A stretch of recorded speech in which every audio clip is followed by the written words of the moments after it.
The Department of Telecommunication has asked all phone makers to pre-install a government-run app on new devices, which it says is an attempt to tackle scams and cybercrimes.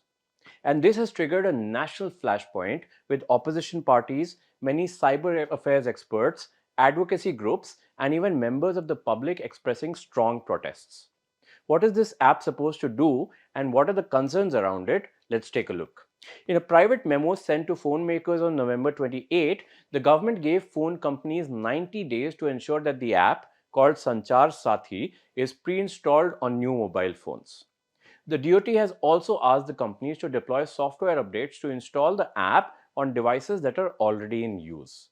The directive said that the Sanchar Saathi app should be readily visible on cell phones and accessible to users at the time of first use or device setup, and that its functionalities are not disabled or restricted. And this has led to widespread criticism, to the extent that Telecom Minister Jyotiraditya Scindia clarified that the app was a voluntary and democratic system, adding that the users can choose to activate it and can easily delete it from their phone at any time. Now, let's first look at what the government says the Sanchar Saathi app does. It says that the app is a cybersecurity tool that prevents duplicate or spoofed IMEI numbers. IMEI stands for International Mobile Equipment Identity and is a unique code that identifies a mobile device. You could say that this is a cell phone's fingerprint which can be used to track and verify a device. The government also says that the app brings real time traceability and that when a SIM is inserted into a lost and reported handset, the system triggers alerts to both the registered citizen and the relevant police station. The website of Sanchar Saathi says that the app lets citizens report suspected fraud calls, SMS, or WhatsApp messages and helps block lost or stolen phones across telecom networks. Users can check how many mobile connections exist in their name. It also enables reporting of international scam calls that appear as Indian numbers, helping the government act against illegal telecom setups. According to the government's data, users have downloaded the app more than 50 lakh times since its release in January. That's for the part where the government says the app will be a boost to cybersecurity. Let's now look at the concerns and fears around the Sanchar Saathi app. The Internet Freedom Foundation, which is a digital rights advocacy group, said that first off, the DoT still hasn't disclosed the full text of its directive to phone makers. Apart from that, it said that the government's move represented a sharp and deeply worrying expansion of executive control over personal devices. The stated objective of curbing IMEI fraud and improving telecom security was, on its face, a legitimate state aim, but that the means chosen were disproportionate, legally fragile, and structurally hostile to user privacy and autonomy. It said that the directive, the text of which was published in full by Medianama, required that the pre installed Sanchar Saathi app be readily visible and that its functionalities were not disabled or restricted.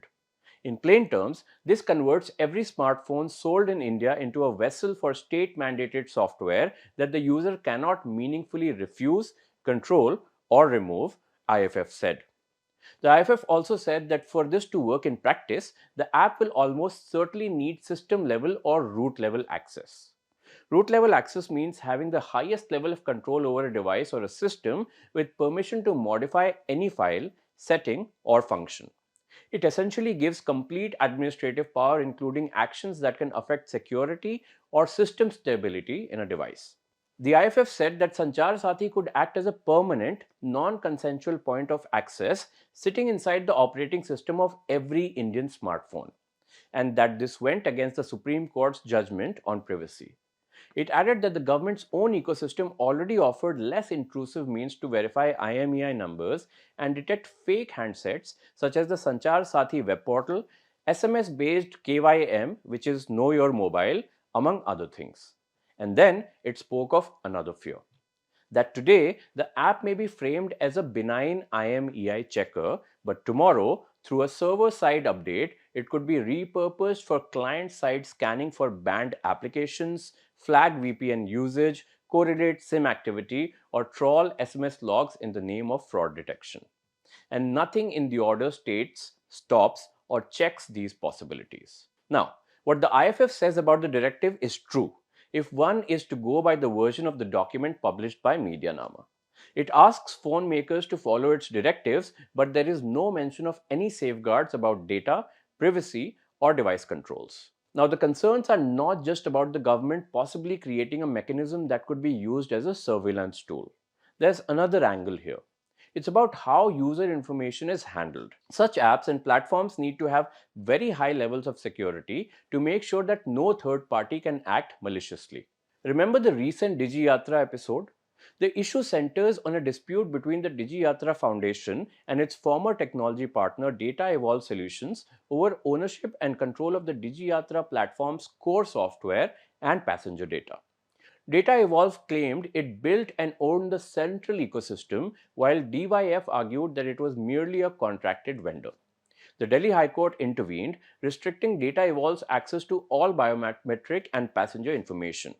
The case triggered major privacy concerns because DigiYatra uses facial recognition and identity linked data, raising questions about data governance, consent, and who ultimately controls sensitive national scale digital infrastructure. Around the world, several government linked digital tools have sparked controversies similar to the Sanchar Saathi debate. China's health code apps drew criticism for integrating public health data with police systems. Singapore's Trace Together faced backlash when authorities admitted that police could access data despite earlier assurances.